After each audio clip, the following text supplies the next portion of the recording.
আসসালামু আলাইকুম। আজকে বিশ্বতে স্বাগত জানাচ্ছি। আমি উম্মে সুরায়া।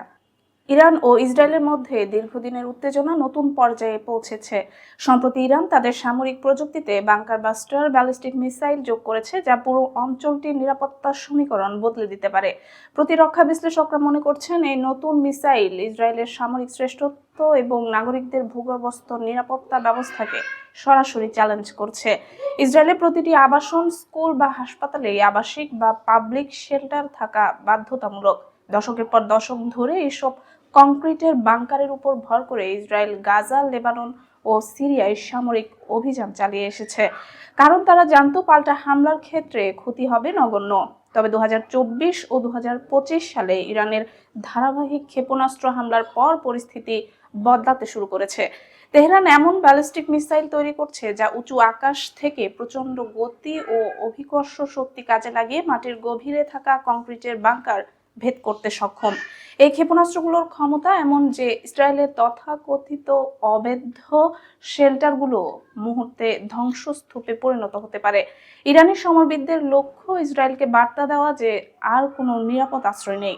যদি ইসরায়েল তেহরানে আঘাত হানে, তেল আবিবের ভূগর্ভস্থ বাংকারও নিরাপদ থাকবে না। এতদিন ইসরায়েলের যুদ্ধ কৌশল ছিল মূলত আক্রমণাত্মক, কিন্তু এখন তাদের বাধ্য হয়ে রক্ষণাত্মক অবস্থান নিতে হতে পারে। বিশ্লেষকরা বলছেন, সাধারণ নাগরিকদের নিরাপত্তা ঝুঁকিতে পড়লে ইসরায়েলি সরকারের উপর রাজনৈতিক চাপ বাড়বে এবং আগাম হামলার নীতি থেকে সরে আসতে হতে পারে। বর্তমানে মোসাদ ও আন্তর্জাতিক গোয়েন্দা সংস্থাগুলো ইরানের মিসাইল কর্মসূচির প্রতিটি পদক্ষেপ নিবিড়ভাবে পর্যবেক্ষণ করছে। অন্যদিকে ইসরায়েলও তাদের প্রতিরক্ষা ব্যবস্থা, যেমন আয়রন ডোম, আরো উন্নত করার চেষ্টা করছে।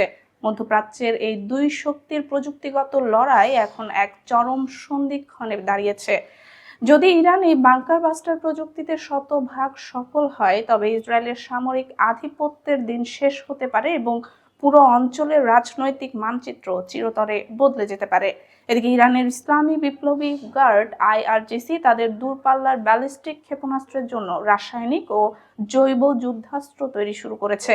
সাম্প্রতিক সময়ে ইসরায়েল ও যুক্তরাষ্ট্রের সঙ্গে উত্তেজনা বাড়ার পর তেহরান তাদের সামরিক শক্তি আরও বাড়ানোর জন্য এই গোপন প্রকল্প শুরু করেছে। গোয়েন্দা তথ্য অনুযায়ী IRGC অ্যারোস্পেস ফোর্স ইতোমধ্যেই ক্ষেপণাস্ত্র উৎক্ষেপণ ব্যবস্থা দেশের পূর্বাঞ্চলে সরিয়ে নিতে শুরু করেছে এবং সেখানে কমান্ড ও নিয়ন্ত্রণ ব্যবস্থার আধুনিকায়ন করা হচ্ছে। আন্তর্জাতিক পর্যবেক্ষকরা বলছেন, গত জুনের সংঘাতের পর ইরান যেভাবে তাদের ক্ষেপণাস্ত্র উৎপাদন কেন্দ্র পুনর্নির্মাণ ও আকাশ প্রতিরক্ষা ব্যবস্থা মেরামত করছে তা নিয়ে উদ্বেগ বাড়ছে। গোয়েন্দা সংস্থাগুলো জানাচ্ছে, IRGC তাদের প্রচলিত ক্ষেপণাস্ত্রের পাশাপাশি একটি অতিরিক্ত প্রতিরোধ ব্যবস্থা তৈরি করতে চাইছে, যা ইরানের অস্তিত্ব রক্ষার ক্ষেত্রে ব্যবহার হবে। যদিও ইরান আগে রাসায়নিক অস্ত্র ব্যবহার থেকে নিজেকে নিরাপদ দাবি করত, বর্তমান পরিস্থিতিতে তারা নিজেদের কৌশল পরিবর্তন করছে বলে মনে করা হচ্ছে।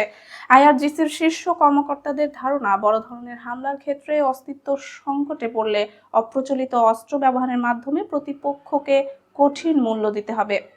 পশ্চিমা গোয়েন্দা সংস্থাগুলো ইরানের অ্যারোস্পেস ফোর্সের মধ্যে অস্বাভাবিক কার্যক্রম লক্ষ্য করেছে এবং তা নিবিড়ভাবে পর্যবেক্ষণ করছে।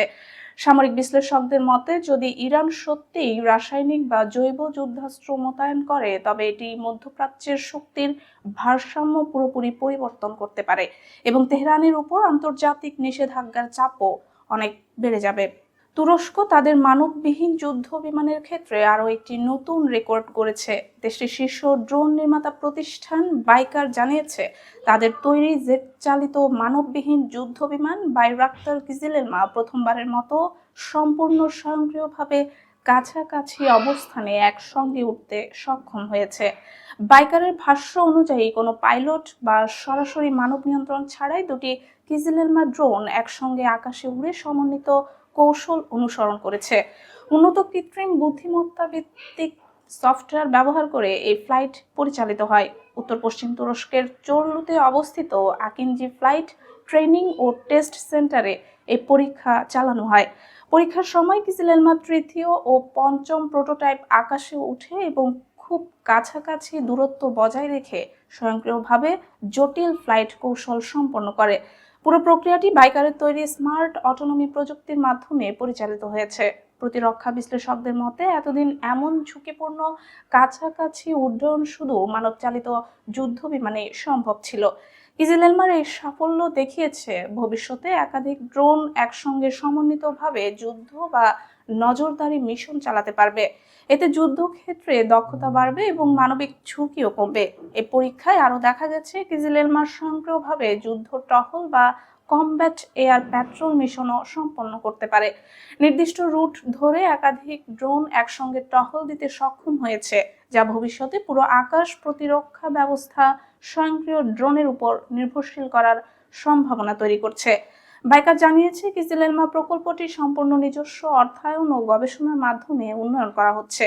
ভবিষ্যতে এর বহর পরিচালনা ব্যবস্থা আরও আধুনিকায়ন করা হবে, যাতে একাধিক ড্রোন একসঙ্গে আরও জটিল ও সমন্বিত মিশন চালাতে পারে।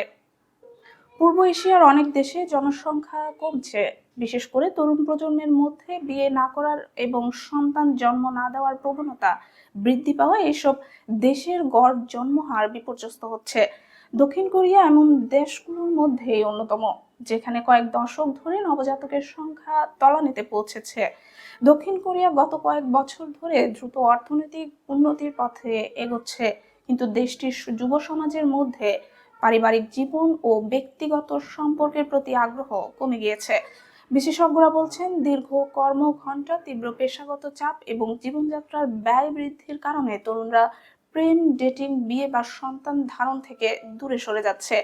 ফলে দেশটির জন্মহার ভয়ঙ্করভাবেই হ্রাস পেয়েছে। এক অংশ বিশেষজ্ঞদের মতে, যদি এই হ্রাস অব্যাহত থাকে তাহলে দক্ষিণ কোরিয়ার জনসংখ্যা এমন এক পর্যায়ে পৌঁছাবে যেখানে কোনো যুদ্ধ বা পার্শ্ববর্তী দেশের হুমকির প্রয়োজন হবে না। দেশটির বর্তমান জন্মহার বজায় না থাকলে শতাব্দীর শেষ নাগাদ জনসংখ্যা বর্তমানে 1/3 এসে দাঁড়াতে পারে।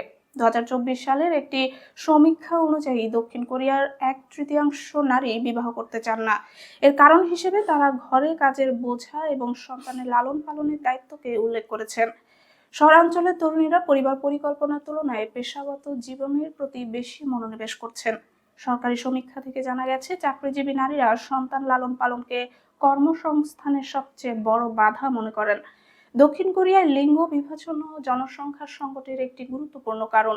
লিঙ্গ বৈষম্যের কারণে অনেক পুরুষ নারী বিরোধী মনোভাব ধারণ করেছেন। পারিবারিক দায়িত্ব ভাগাভাগি করতেও পুরুষ ও নারীদের মধ্যে বড় ফারাক দেখা যায়। 2023 সালে দেশটির মোট প্রজনন হার 0.72, যা 2022 সালের 0.81 থেকে কমেছে। একটি দেশের স্থিতিশীল জনসংখ্যার জন্য প্রয়োজনীয় গড় হার 2.1। এই তুলনায় দক্ষিণ কোরিয়ার বর্তমান হার অত্যন্ত কম। 1970-এর দশকে দেশটিতে নারীদের গড় 4টি সন্তান থাকত। 1960 সালে এই হার ছিল 6। অর্থনৈতিক উন্নতির সঙ্গে সঙ্গে 1982 সালে প্রজনন হার 2.4-এ স্থির হয়েছিল, কিন্তু চলতি সময়ে জন্মহার হ্রাস অব্যাহত থাকায় 21 সালে জনসংখ্যা 5.2 কোটি থেকে কমে 1.70 কোটি নেমে আসার আশঙ্কা করা হচ্ছে।